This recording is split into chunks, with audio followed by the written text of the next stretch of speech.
believe that a team can actually request it. It has to come from, there's like a dedicated video official that's watching the game that calls down to the official who's on the pitch. Official on the pitch calls up to him maybe for a review too. Yeah, that could be right. But what I was curious about was I thought in sports you only have, like, baseball you have refs, right? And they do it from New York.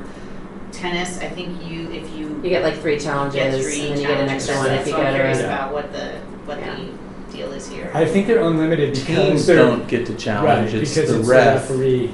It's the ref on the pitch. He's the head referee over all of them. So he's the one, I think, who calls a video review because he's not sure. If he's on it, but nobody's going to overrule him. No other referee is going to overrule him unless he kind of calls it. I think. Okay. I think we're at 5. I think we're live. Are we ready? Yeah. Okay. Should we welcome everyone? Yeah, we should. Welcome everyone. It's great to be back here doing another Brand Live with our Addendum program. This is our second vintage and our second version, our second edition of Brand Live. So thank you all for being here. Hopefully everyone can see us okay and hear us okay. And if there are any problems, please direct them to Alex. She will take care of she will solve all of our problems. That's right. My name's Tim Snyder. I'm the president of Fest Parker. And I'm happy to be part of this project that we're talking about here today, our newish project, Addendum.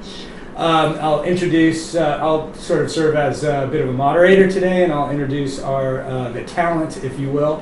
To my immediate left is my better half, and Ashley Parker Snyder, part of the founding team of the Fest Parker Winery, and part of the family. Nice to see you. Oh, nice to see you. How are you? Good. And to my far left is our esteemed winemaker, Blair Fox, who has been with us since, took over as head winemaker in 2005, which seems unfathomable that it's now going into your 14th vintage as our head winemaker. And has worked with us a little bit before that. And as we go through, Blair can talk about some of his experiences and relationships and things like that overall and also as they pertain to Addendum. So just as by way of quick background, this is our foray, and it was really the family's first major foray out of Santa Barbara County.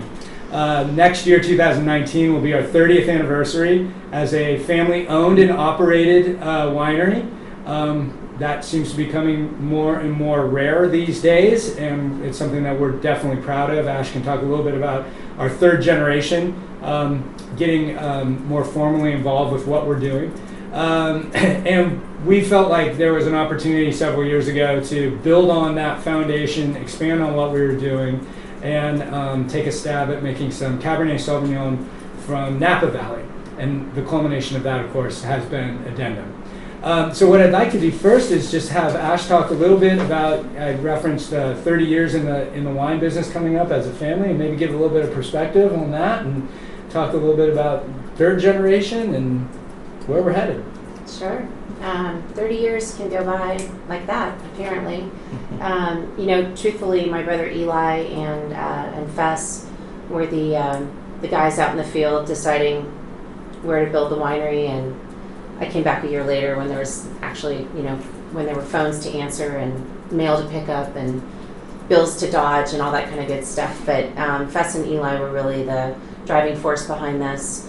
Fess had tremendous vision when it came to real estate and locales and demographics. I think he picked up a lot of that when he was with the Disney organization. He was under personal contract to Walt, and he was, I think maybe just invited himself to a lot of meetings and sat in and listened because he loved the acting, but I think business was always in the back of his mind. And so we were really fortunate. And when he purchased this piece of property in 1987, it was a little bit of a fluke, but maybe not as much as we think, because I think he could see what was happening in the Santa Maria Valley, and there were 10 wineries in Santa Barbara County at that point, but it was pretty obvious given the gorgeous location, the drive market from Los Angeles and and cities north that it was going to be a pretty special valley.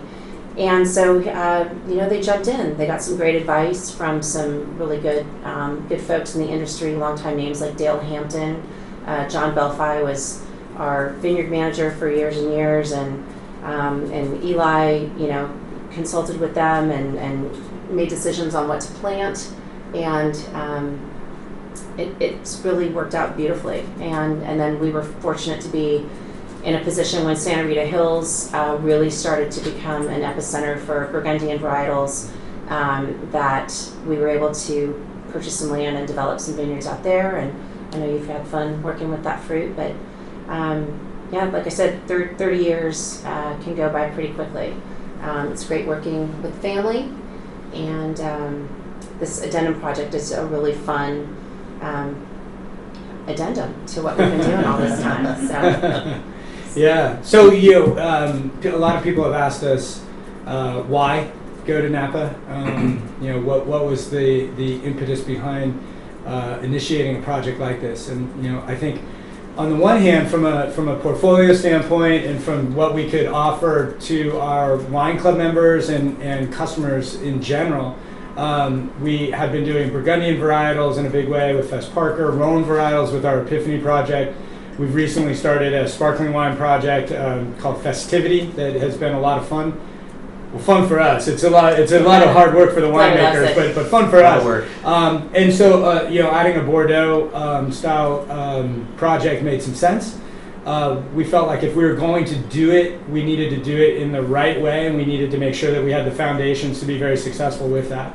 And in that regard, that's where back in 2014 we went to Blair and started spinning this crazy idea and said, what do you think? We were working with a vineyard up in Napa, and felt like that might be entree to this, as well as some of the other relationships that we had, and it kind of opened up for us. So Blair, maybe if you want to talk just a moment about some of those relationships and how they kind of unfolded as we got into these Sure. these wines, these cabs.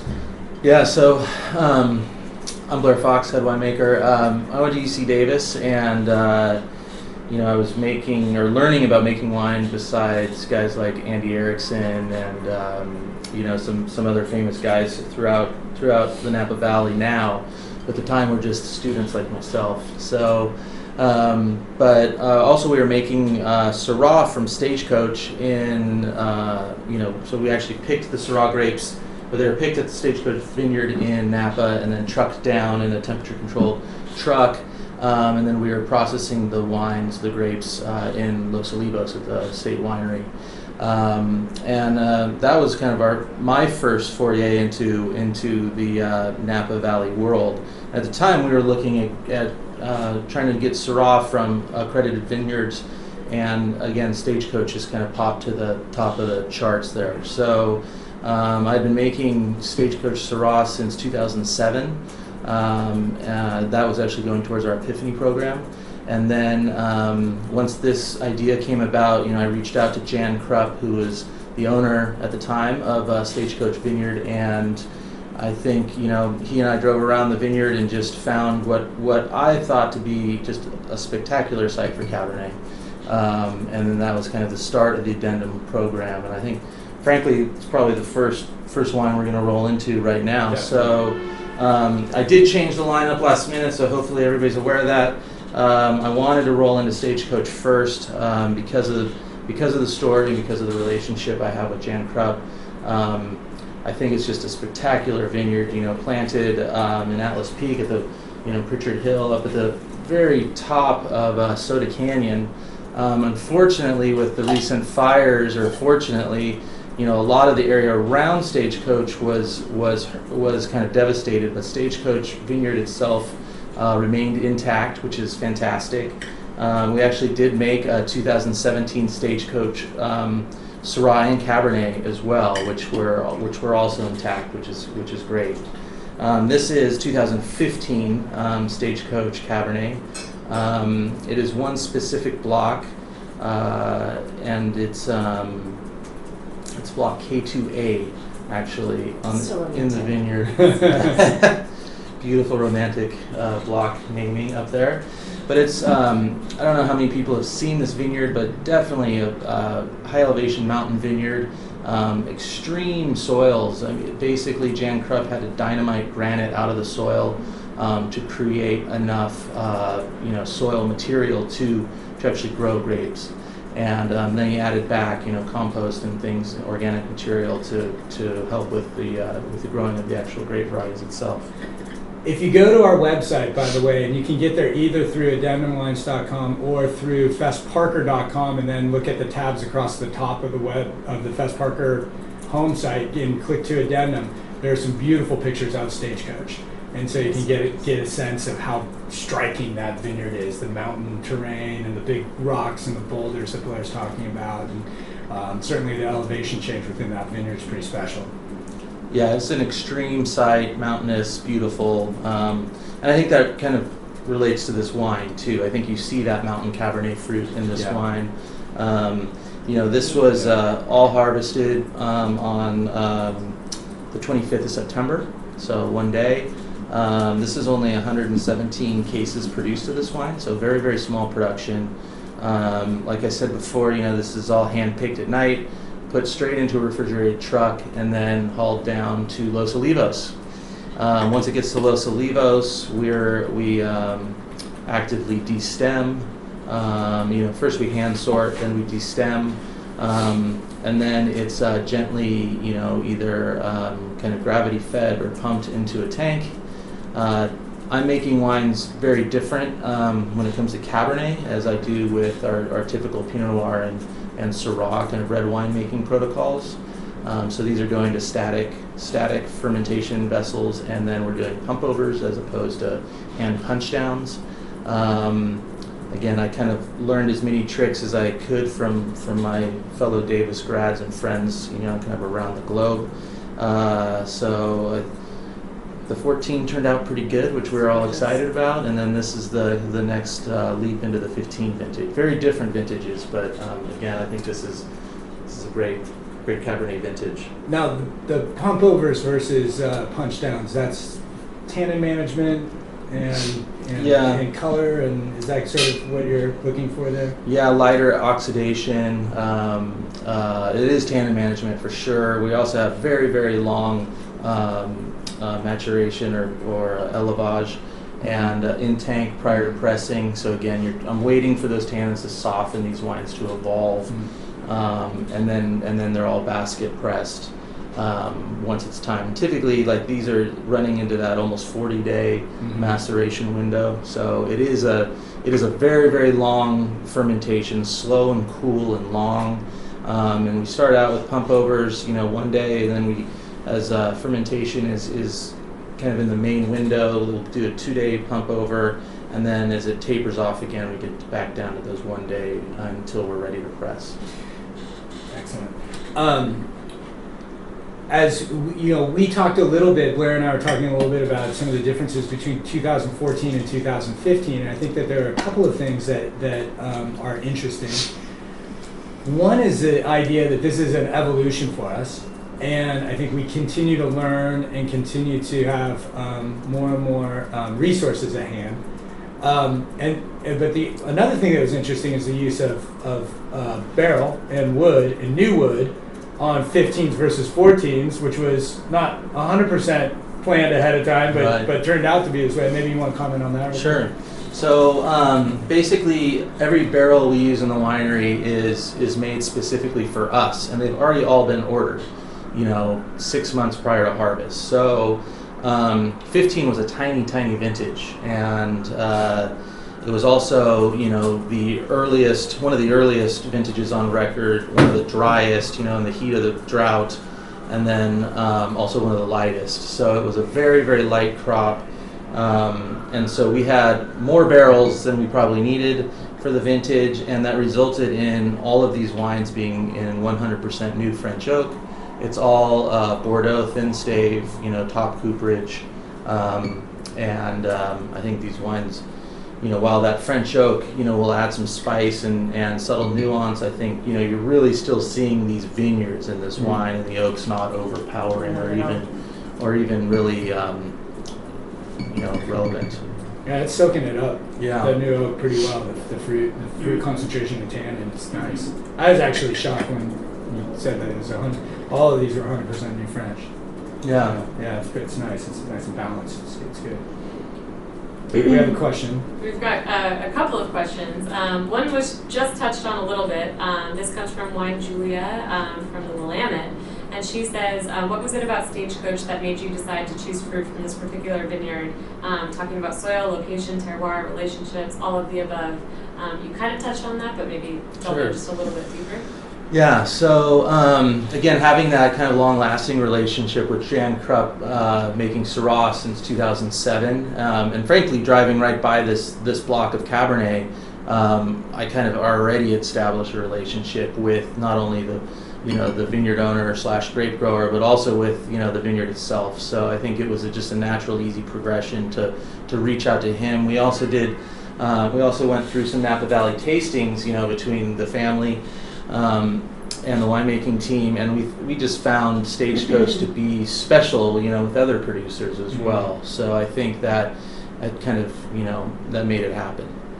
Well, it's nice when you have a track record with a vineyard and you've been making great wine. They know you're not going to screw it up. Let's be honest. Yeah. No, it definitely goes both ways. I think Ash brings up a really good point, which is that I think candidly Blair's track record and with critical acclaim and that sort of thing has continued to open doors for us as we source with different vineyards both in Santa Barbara County and more recently in Napa, as we've added more vineyards into the fold for this and subsequent that will be coming in subsequent vintages.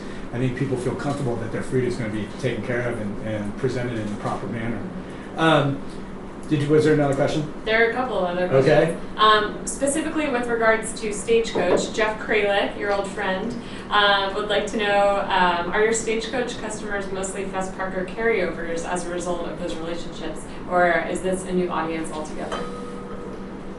I think because Stagecoach is the Syrah is in Epiphany, I think that is a whole different sort of group, really. Yes. There's some crossover with the Fess Parker folks, but Epiphany is a different animal, and I think it probably makes for a larger pool of folks interested in the wines. Yeah, I would definitely agree with that, and I'd also say I'd add to that by saying that through the wonderful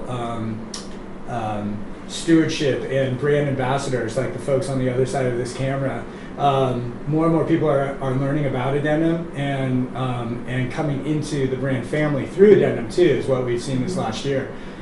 We certainly have had a number of folks that were maybe somewhat familiar with Fess Parker or Epiphany or something like that, but are getting reintroduced to the Santa Barbara part of the portfolio through the Cabernet, through the Addendum part too. So there's a little bit of a back and forth, which is frankly exactly what we're hoping for. Okay, and then one more very carefully worded question from James Melendez, James the wine guy, saying, I believe your Cabernets are 100% Cabernet Sauvignon last vintage to this vintage. Do you plan on using other Bordeaux varieties in the future? Yeah, so I think that's a good question, and I think I would say at this point the answer is no. And I think the reason for that is because frankly I'm a Pinot Noir and Syrah winemaker, and I think there's something special about kind of looking at a specific place and a specific variety and understanding that. I mean, Tim and I were just at Wine Spectator today, and we were tasting through Pinot Noirs, with Kim Marcus, and I think it's just so unique to be able to pinpoint this very specific block, specific clone from a specific site in the vineyard that has specific soils, a specific aspect. So to me, that makes it more interesting. I think blending is something special, and we do it across a lot of different varieties, with Syrah, Red Rhone blends and things like that. But I think our look at this Addendum project is again trying to focus on the specific vineyard, a specific block within that specific site. And bringing the diversity then with sub-AVAs, which will be a jumping off point here if we want to continue to the second line. And I'm sure there's other questions that we'll continue to get to, but keeping us moving right along is, but it's fun to work with these wonderful vineyards. They're very expressive in and of themselves. And then to look at them side by side. And you look at Stagecoach, and then if we go to Skellinger Lane, now we're going to go from the rugged mountain fruit of Atlas Peak, adjacent to Pritchard Hill, that area, and come down and get into the valley floor. And older, established, wonderful vineyards in the heart of Rutherford. Of course, Rutherford dust is something that we've all heard about, and most of us, I do, certainly appreciate. And so as we go forward too, we're trying to look at different expressions of Cabernet Sauvignon in different regions. I can tell you that with the 2017 vintage, we began working with a new vineyard in Stag's Leap too, and so that will be forthcoming, another expression in another sub-AVA as we keep going. So, sorry, I'm mumbling. Mumbling. Would you like to share? No, I love the Stagecoach. It's absolutely gorgeous, but this one it's just that much richer and rounder, and I don't know. I think they're both amazing, but go team, Yeah, I think it's cool having this diversity, and seeing this mountain fruit, this high elevation mountain fruit, and then you have kind of a lower elevation, frankly flat site planted in this Rutherford dust. And seeing the difference in Cabernet again, and without blending, so here's straight differences between Cabernet grown, I don't know, probably, realistically maybe 10, 15 miles from each other in the Napa Valley. Can you compare and contrast a little bit of, we talked a little bit of the soils up on Stagecoach, but maybe you can compare and contrast, obviously elevation's significantly different, but some of the soils difference, temperature differences. Drainage too, probably. Yeah, I mean air drainage, air drainage as well. When you're typically, cold air can kind of settle in the lower areas, and it runs off the top. And then this is, entirely different soils. There's none of the oxidized granite soils like we're talking about with, the red oxidized, real, lean granite soils. These are still oxidized soils, but there's more of a loam, this Rutherford dust, this loamy character to it. There's more nutrition in these soils. There's more water holding capacity. Frankly, these soils, since they are low, they'll hold water throughout most of the winter in Napa. I mean, in Santa Barbara, we're considered coastal desert, so we don't have standing water anywhere. We have a typical average rainfall of 12 inches, where Napa can be up into that 40. It's somewhere in the 30 to 40, so it's We're well lucky over. for subterranean water. Yeah, that's right.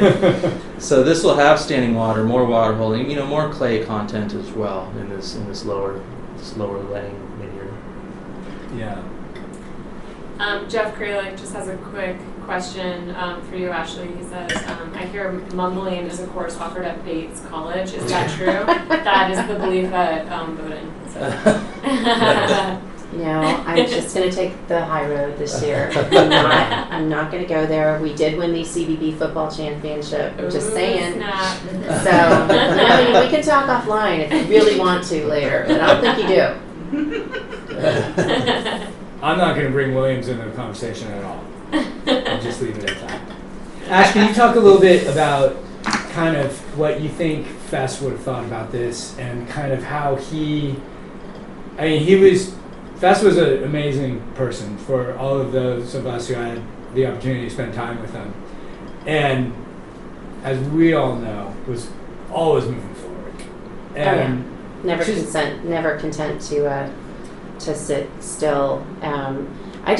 I kind of laugh thinking about the old joke, and I think I mentioned this last year, that people always asked him what his favorite wine was, and he'd say, well, I really like Syrah. But Mrs. Parker likes Pinot Noir, so I drink a lot of Pinot Noir.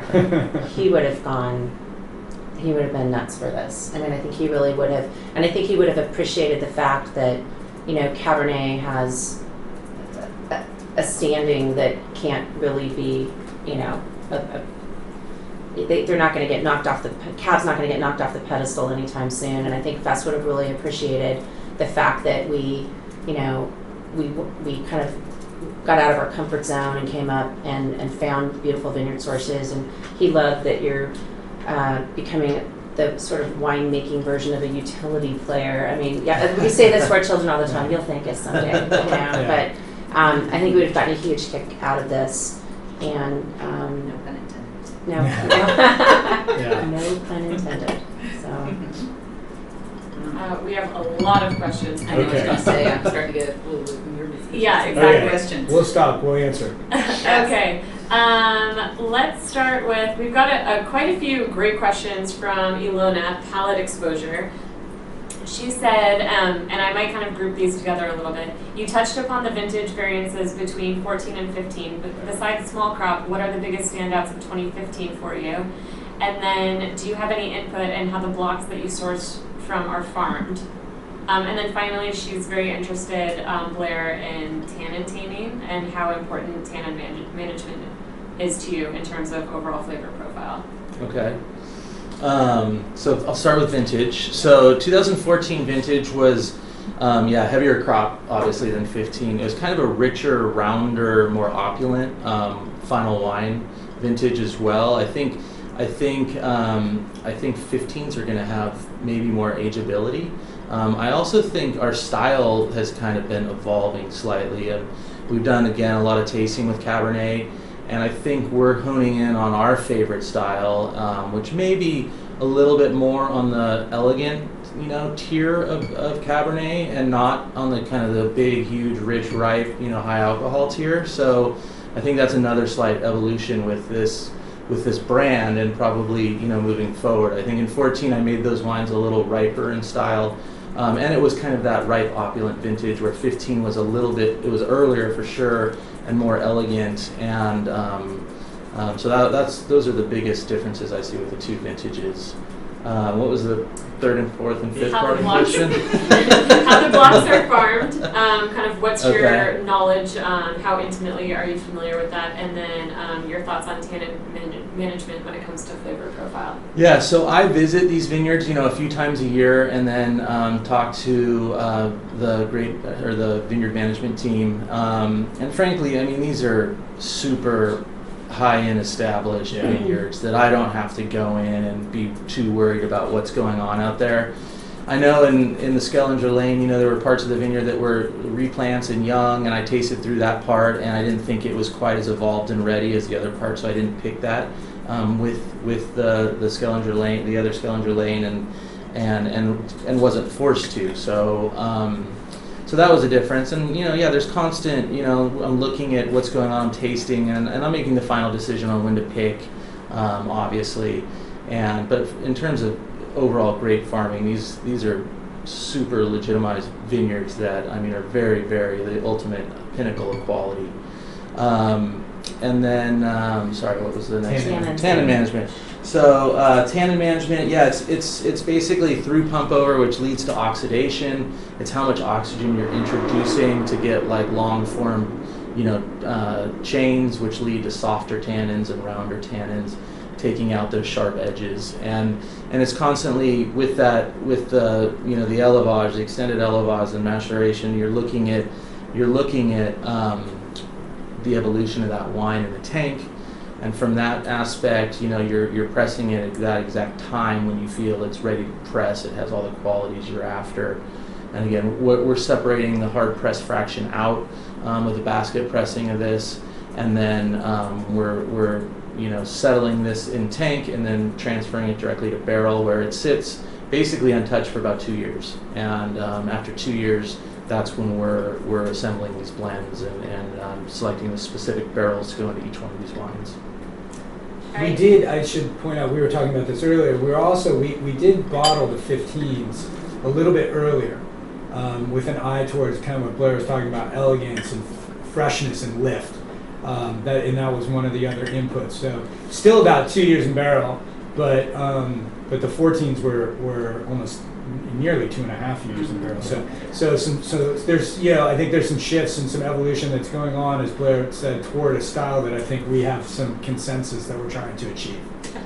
While we're talking about barrels, James Melendez says regarding cooperage, the common denominators are Sylvain and Boot across the three wines. What do you like about these two coopers? There's Terenceau as well. So we do have Terenceau, Boot, Boussuet, Sylvain, and they all add their own little thing. I mean, it's hard to pinpoint exactly what. I think Boussuet adds this big, like, lush spice element to these wines when you're tasting them in barrel, when they're not blended together. They're really spice driven, and they have a creamy kind of mid palate. Boot, they're almost untoasted barrels, so they almost retain, like that again, like we were talking about freshness. They almost retain a little bit more freshness to them. And then Sylvain, like again, those have just great.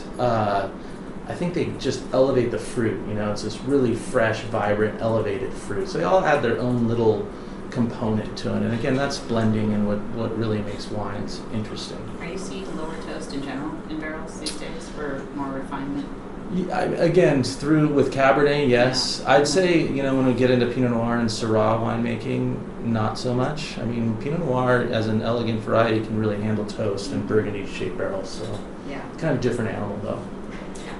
Steve McIntosh, who is already a big fan of these wines, he says, so how does a relative newcomer to Napa score sourcing wines like these, like how these wines are reflecting? Is it just a question of money, relationships, and or reaching for vineyard blocks overlooked by other buyers? He's impressed. He just wants to know how. Yeah. I think honestly, These guys are pretty charming. I'm just going to say that we're right now. nice guys. Yeah. I think relationships had a lot to do with it. Blair talked about the long-standing relationship that he had with Jan Krupp, working with the Syrah for 7 years before we wanted to expand. With the Rutherford vineyards, we're now working with 2. At this point in time in vintage 15, it was only 1. We're now with 2. It was kind of people that we've known making introductions on our behalf. And actually the same with Stag's Leap. Some people that we knew, and we said, hey, we're looking for this. This is the project that we're working for. And in the instance of the Stag's Leap vineyard, the person that we started with their fruit was committed, but they said, guy two doors down, I think has one more block that he's looking to sell, which fortunately he did. And it's not a big secret. It's a block of vineyard in the Clos de Val property, which is we're really excited about as an addition. But I think it's been a lot of relationships and just and the other thing is, like I said too, I think coming at it with a bit of professionalism and with some experience in the business. We're not Johnny come lately to this thing. Don't minimize the ability to pay on time, which is important. So shout out to Rosemary Williams. It helps that because there's a big price tag with this, but we also think we can get our arms around it. And I think the other thing is that this is for us. We aren't really this is a piece of a puzzle, and the Fess Parker portfolio is the much bigger pieces. So for us, we're able to really come at this and make a commitment and commit to the premium fruit sources and the premium prices that are associated with it. But really, I think first and foremost, it's about relationships and people kind of endorsing you as they're making an introduction to another vineyard owner. Actually, one of the bloggers asked about your father's interest in Cabernet. I thought it might be a good opportunity to tell that Marcy story about buying Bordeaux for him. Oh my gosh. My mom was she's 90. In a little bit of a precarious state of health, but for 90, not too shabby. But back in the day, was a tremendous cook. She loved to cook and entertain and throw big parties, and I think because my dad was on the road so much, the ability to do things in their home and have people over was important to both of them, and she, I would say stumbled in, but I probably shouldn't say that when we're talking about alcohol. She used to shop at Greenblatt's on Sunset in Los Angeles and was introduced to their wine cellar and had the audacity to bring home some fairly renowned vintages for the whopping amount of like $6 a bottle, which sent my father into a complete tailspin at the time. Until he had a chance to taste them, and they had a little wine cellar in just about every house that they lived in during the course of my childhood, anyway. That's not to say that some other wines weren't consumed. Kimberly, what was the one with the little cat, black cat on the? Oh, the Zeller Schwartz cats? Yes, there was a little bit of that going around too. And It wasn't all Bordeaux. It wasn't all Bordeaux, but very open-minded. That's why we're where we are today. We're exploring all sorts of things. So. Yeah. So those were like first and second growths that were $6 a bottle back Yeah. then. Yeah, In outrageous. the 60s. Yes. And they had a cork. It was really interesting. Novel. You couldn't put a candle in it. Should we go on to the next one? That's Sure. so.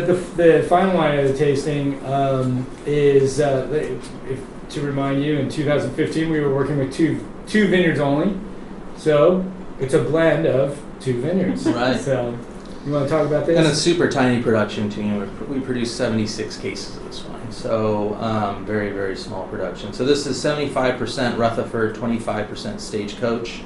Again, 100% Cabernet from those 2 vineyards. Similar cooperage, similar barrel aging, obviously. I mean, the blending was actually done just prior to bottling, so we were looking for. I was basically cherry picking out what I thought would blend together and be the very top barrel selection for Stagecoach, and then I made the top barrel selection for the Skellinger Lane, and then what wasn't selected for those 2 blends then went into the Napa Valley, and that was the Napa Valley blend.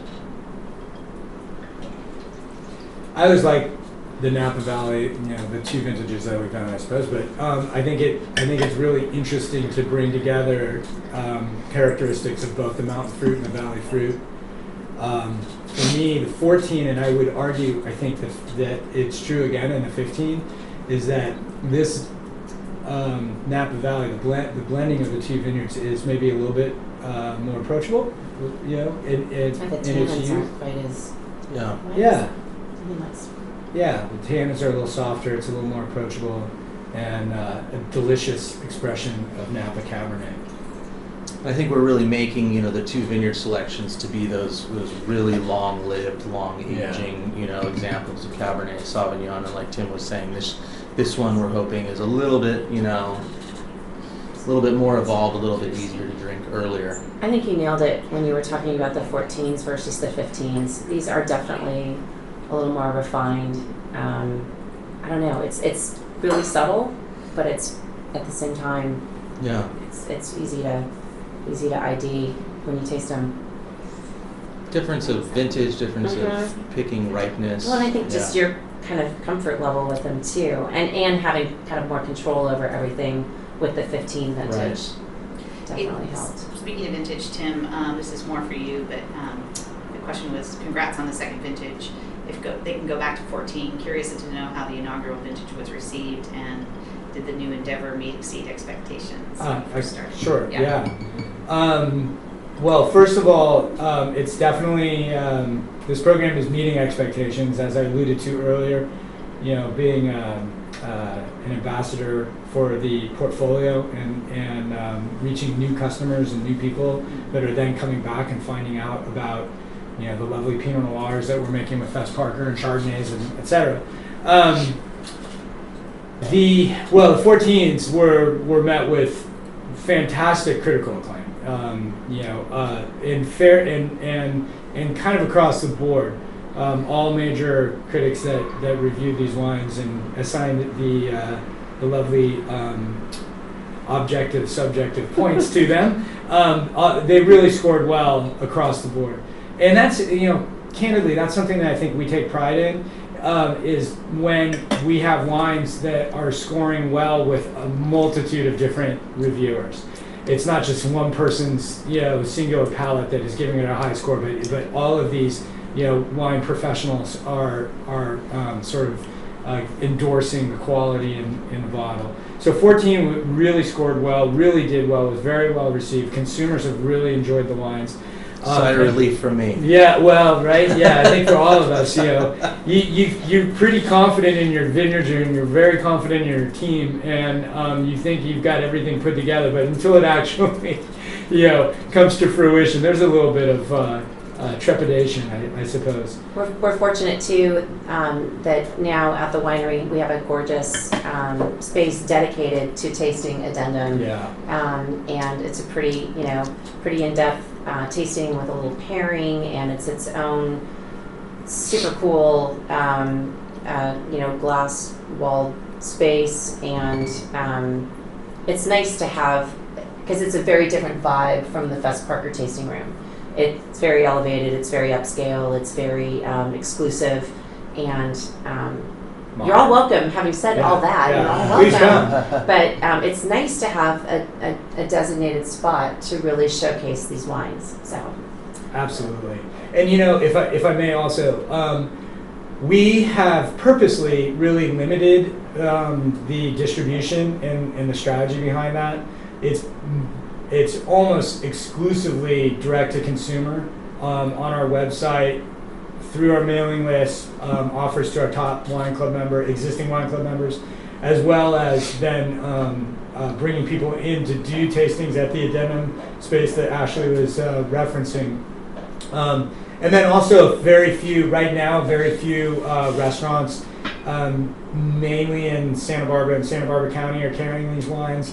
That will expand over time, and we'll be putting it into other restaurants, and we have interest from other restaurants, mostly in California for the time being. I can tell you that one of our best restaurant clients happens to be the Bear and Star, which is our restaurant, which maybe you could talk a little bit about the Bear and Star.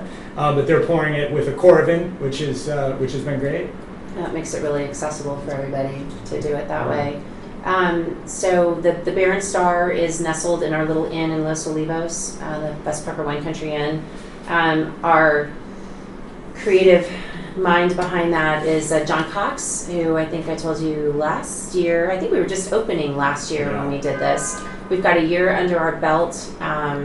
It's been terrific. We've had great critical acclaim. The restaurant is, it's hard. There's a lot of moving parts with the restaurant. Plus, we've got the farm out at the ranch. So we're growing microgreens, and as much of the produce and protein is coming off of our ranch, which is only 7 miles away from the restaurant, which is pretty amazing. We have our own herd of Wagyu beef that we're utilizing at the restaurant. So it's a very, we call it refined ranch cuisine, but it's quite a process, but it's going really well. And I just want to throw it out there. Get online and find season 16, episode 1 of Beat Bobby Flay to see our chef owner John Cox do battle with Bobby Flay. I'm just saying. It's a great episode. What episode? Season 16, episode 1. I think it's called Smoking Hot, which is a little bit of kind of would throw you off because what they end up making is not smoking hot, but great. It's really fun. Totally rigged. Just saying. Huh?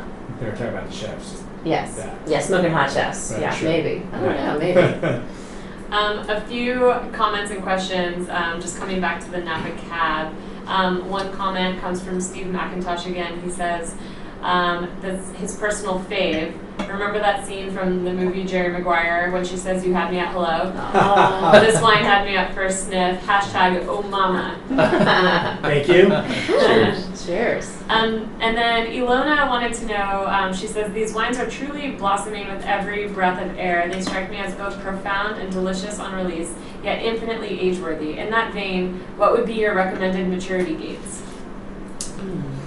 Yeah, I mean, again, I think probably the single vineyards will outlive the Napa, but I would say, these could easily last 20 years from vintage date. Depends on how people like to drink their wine. I like personally drinking aged vintage wine.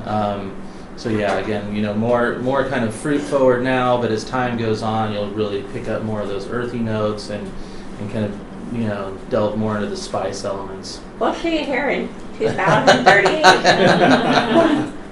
Give or take. Okay, a few other questions. Steve also wants to know, you made a reference to Stag's Leap as another source for future bottlings. What other diversification should we keep an eye out for in future vintages? Well, I think it's really, kind of systematically bringing in different sub-AVAs with some of the relationships that we have. It's been interesting for me as we go. I'm starting to realize how many people we actually do know. And, folks in Yountville, folks in St. Helena, folks in Calistoga, in Oakville. So there's still a lot to explore. I think for us, we want to make sure that we're sort of going one step at a time now. Our overall production, this vintage was, I think, under 300 cases, obviously a short vintage. Our normal production has been in 14 and I believe 16, a little under 1,000 cases. When we get to vintage 17, we're going to be pushing up towards 2,000 total cases worth of capacity. And I think what we really want to do is ensure that we're digesting everything properly, that the quality is there across everything that we're doing. This is more of a passion type of thing, and we want everything to be done perfectly, really. And so therefore, I think you'll see more of the AVA expansion down the road, but sticking with focus on Cabernet Sauvignon and I think Hell Mountain is something. Well, Hell we've been Mountain is, talking about. we'd like to get into. It's been elusive to us so I far. love that. So. Notice how I said I don't have the relationship connections up there. We're throwing that in. We're still working on those relationships. But that's where we're going with it, I think. Jeff Kralik wants to know, with aging in mind, are you holding some library wines back for later release? Yes, we just talked about that actually today in preparation. We are putting a lot more, especially in each of the single vineyard wines. We're holding about twice as much back as we do for a lot of our Fess Parker single vineyard Pinots and Syrahs to be able to enjoy those later and share with folks later. Excellent. And then we've got a couple of other questions that we've been saving. One is, what is your point of view, and this is probably a Blair question, on Cabernet clones? And that came from James Melendez. Frankly, if you talk to me about Pinot Noir clones and Syrah clones, I could give you a whole lot of great answers. But when it comes to Cabernet clones, I've only worked with a few. So, and what I've worked with, it's more about, I would say, block, location, and soil type, and obviously, which all leads to terroir. When it comes to Pinot Noir clones, I've seen things planted right next to each other in small little rows, and I've made wines from all these different, and I could eloquently tell you about all those differences. But when it comes to Cabernet, seriously, I just don't have that same experience and longevity working with those clones. Any Sauvignon Blanc in the future of Addendum? We like Sauvignon Blanc. I don't know if we're going to make it. Blair right now is, if Ashley wasn't in between me, he'd be kicking me because we already make too many wines. I don't know. It would be a natural extension to this, but I think, like I said, we need to go one step at a time, digest this thing properly. There are a lot of great Sauvignon Blancs that I could tell you we drank. And then the question that needs to be asked, this came from Wine Julia, very important. She says, I can't look at Atlas Peak on the label without thinking of the horrid fires of 2017. Did the vineyard you used for Stagecoach survive any smoke taint or damage? Yeah, so I think I briefly mentioned that luckily this vineyard was spared. It was, there were edges of the vineyard that burned up to the edges. We'd already picked all of our Syrah well before the fire, and the Cabernet fared well, so everything was fine. We were very nervous about it, and luckily again, everything is okay up there, and thankfully. Enough with the fires. I know. Too much fire last year, that's for sure. Yeah. Jeff Kralik also wants to know, Blair, any big lessons learned from the 2014 to the 2015 vintages? Any more in the years since? For sure. Frankly, I have been doing this a long time, and I know every vintage is different, and I learn from every vintage, and I remember every vintage, and these are things that I think make winemaking really unique and interesting to me. And I'm never not learning. There's always something to be learned from every single vintage. And 15 came up fast on me, frankly. Like all of a sudden, I was looking out there tasting, and I'm like, whoa, these are ready to pick. And I didn't think they were going to be ready for 3 more weeks. And I was trying to pick these deliberately at lower sugars in 2014. So 2014 was kind of easy, no stress, just things matured slowly and kind of normally. And then 15 was like, bang, it's here, it's ready, it's on my doorstep. So, 16 went back to normal. 17, we added on a couple more vineyards, so I was checking more periodically and more often. And every vintage I'm learning something new, I'm changing. I mean, I think in terms of winemaking, this is, again, kind of the style we're leaning towards now. And I hope everybody likes it. All right. Jeff Kralik has a perfect question, as always. What's the next piece of the puzzle? Are you looking to expand into other regions? No, I don't think so right now. I think what we really, I think the goal for us is to continue to refine what we're doing. I think we're putting a lot of energy into experiences as well, which again, I'll echo what Ash said, please, if any of you can make it to Santa Barbara County, give us a heads up and we'd love to show you around. We've invested in the winery. Ashley alluded to the Addendum tasting room site, which again, if you get online, you can see some pictures, some lovely pictures of that.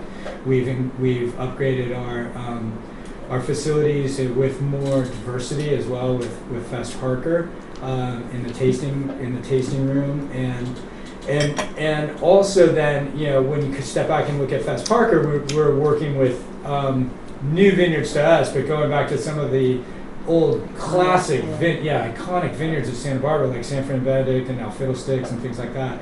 So right now, I think what we really want to do is continue to refine what we're doing. I think the sparkling project is really, really interesting right now, and is still in its youth and development. And Blair and Tyler, our associate winemaker, are consistently tinkering and looking for ways to even upgrade and refine that program. That's another one. It's only a few vintages deep, but getting fantastic critical acclaim already. And we aspire to have that be viewed one day as one of the iconic California sparkling programs anywhere in the state. And I think we have the vineyards and the acumen to do it. But these things take time. Not to be gauche, but we popped a nice score with one of the festivity wines. Yeah.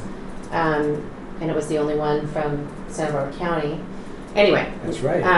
We're not, it may seem hard to believe, but we're not trying to be all things to all people. I mean, I think this Cabernet project came about pretty organically. You were already working with a great vineyard. The same with the sparkling. Santa Rita Hills is an obvious, place to source Pinot and Chardonnay from for sparkling.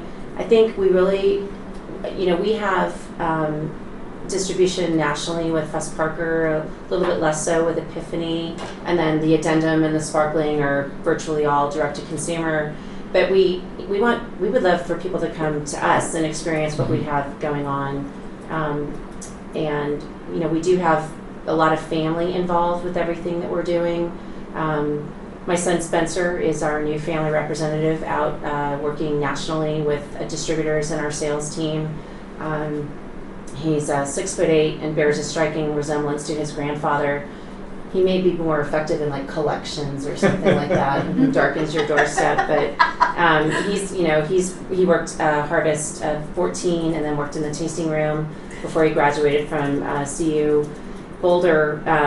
We would love for people to obviously go to their local wine shop and pick us up, or go to their favorite restaurant and buy a bottle, but come see us and see everything that we have going on in Santa Barbara County. It's kind of amazing. I was going to say we're kind of a big deal, but I didn't want to sound like Ron Burgundy. We're actually not a big deal, but it's pretty exciting, and it's all.